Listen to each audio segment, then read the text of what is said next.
Hello nieces, hello nephews, it's your Uncle Charles here and welcome back to my YouTube channel where we do unbiased price action analysis. And guys, we finally got the breakdown of this descending triangle pattern. I've been saying for quite some time, bears need to break down that 410 level. If we do, look to short. And man, look at this 4-hour chart, this beautiful breakdown of the descending triangle pattern. And it broke and hit the 406 level. Guys, look here. Look, back in early April, we had a lot of buying pressure at that 406 level, and that's where the market decided to pause. Now, guys, as of right now, with this breakdown of the descending triangle pattern structure, whatever you want to call it, I am bearish for the short term, okay? Bears, what I'm thinking, I want to see bears, what bears would want to see is basing around the 406 level. Staying below 47.5 to 408 level, that's the next resistant, with 410 above that. But if SPY can just base around the 406 level, it might base chop a little bit. Hopefully not as long as it did back in early April or anything, but it might take some time. It might base a little bit before it can break down. Now below 406, in my opinion, bears are more in control. All right, I've been saying we got to break down 410 so we can trigger a move down to 406 where we had previous buying pressure. Still getting some buying pressure there. So if the market makers or whoever is moving this market, if they can absorb all the buy orders and give us that close below 406, that will be our indicator or our trigger to go short, and we could favor more downside. Okay, so below 406, this bearish move, this breakdown will continue. Okay, now as far as the bull case goes, there is resistance at 47.5 to 408 zone, but the critical one obviously is 410. All right, 410 is the breakdown of the descending triangle pattern. So if that recaptures, bulls take back control, and this drop that we had today was probably a higher low. Okay, guys. Now also, I just want you guys to keep in mind. All right, I have fib level from March 13th low. We've been on an uptrend all the way up to April high. Okay, that's my new Fibonacci level. All right, I'm going to say it again. From March 13th low to April 18th high. All right, the 23.6 fib level is at 407.68. All right, we broke that down. We broke down the descending triangle pattern. So bulls, listen to me. You want to see a recapture of 407.68 to 408 zone. You can look to long if that recaptures, but definitely if 410 recaptures, you can look to long. All right, and if those levels can recapture, then maybe I will favor today's drop as a higher low. Okay, but as of right now, as long as below 407.68, 410 highest, today's breakdown is intact. It stays intact. We just need that 406 level to break down to show us more bearish follow through. Okay, watch out for a gap down. If we gap below 406, that will be a good sign for bears.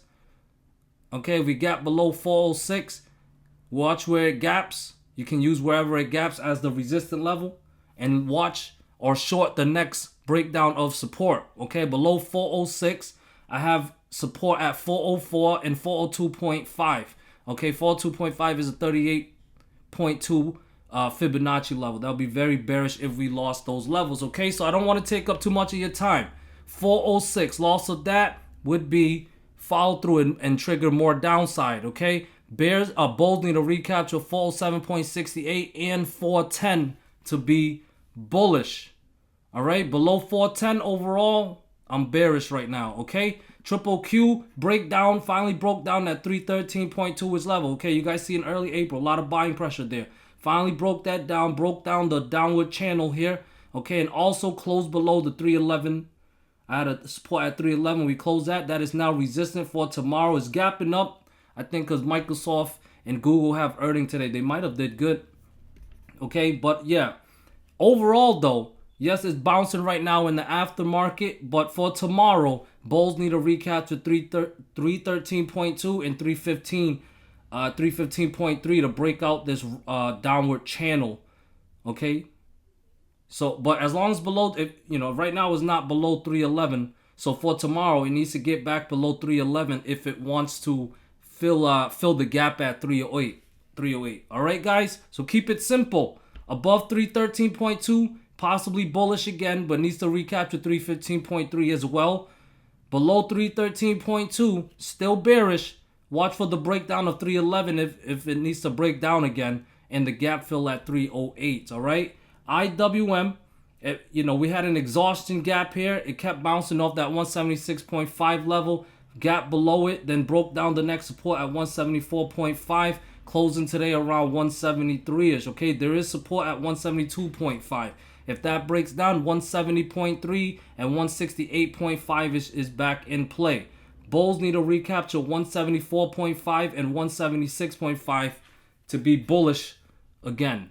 Tesla has been basing at support, that 50% fib level at 159.73. So far, it's still holding. If you're a bull, if you want to trust a bounce from this level, it needs to clear resistance starting with 164, 166, and 170. Above 170, I'll favor a gap fill with 173.5 and 176, and the gap fill at 180.5 in play. All right, but bears need to, if anything, needs to base some more, get the RSI to come up a little bit, and break down 159.7 to trigger more downside 155, and possibly a gap fill down to 146 to 144 zone. All right, Apple, nice breakdown today up back below the orange trend line. That's my yearly trend line, but it's still closing just above this purple trend line that has kept Apple up in a bold trend so far in 2023. Okay, for tomorrow, breakdown is 163.5.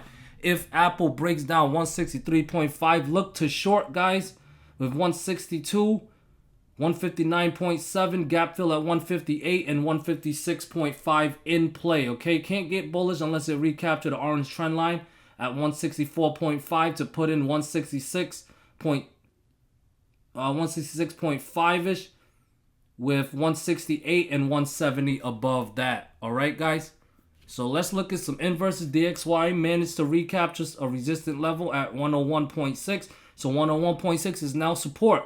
As long as it stays above 102, 102.6 is now in play with 103.4 above that. All right. If DXY wants to look bearish again, needs to break back below 101.6 to put 101.1 and 100.8 back in play. The VIX managed to give us a bounce.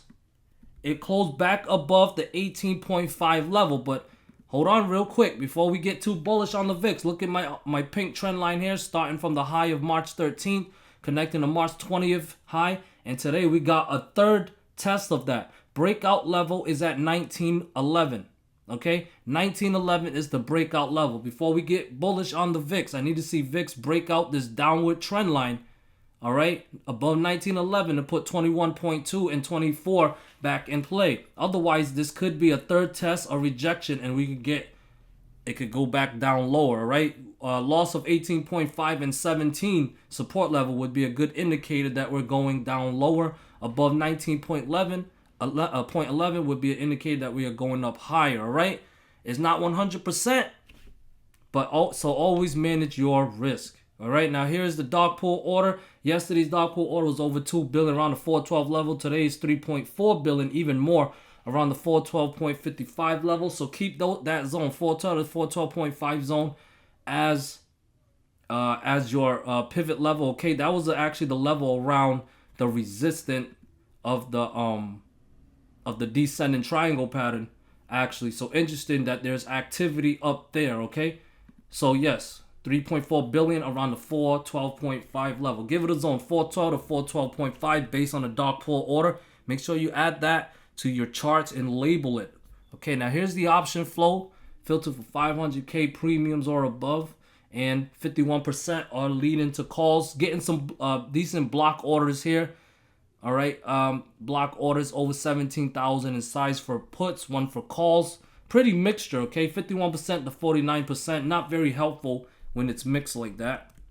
QQQ 57% in the puts. We've seen a good amount of sweep orders coming in today. All right, a lot of sweep orders, mostly puts, some calls, but the 57% leaning more to puts. And IWM 51% into calls. Still getting some block orders, some in the money puts coming in. We are getting some aggressive calls orders coming in as well for the 177 strike price. Let me look at NVDA before I forget. This is for a viewer. 68% in the puts. Yesterday the flow was bearish for NVDA. Today is still overall bearish. Okay, but you know, there it is. Apple 100% into calls, seeing a good amount of sweeps coming in. That's interesting. This is a very in the money call right here. None of them are big size orders. All right, the one that is decent size over 2,000, 3,000 there. This one is in the money, 105 strike price. This one 175 strike price for June. Okay. And here's the VIX. There you go, 61% in the calls. All right. Thank you guys so much for watching. I hope you guys made some good money today. I hope you guys caught that breakdown on the 410 level. It was a little bit tricky, but overall it was a great day. The breakdown did not disappoint. So I hope you guys had a great time trading today. And I hope you enjoyed this video. Peace.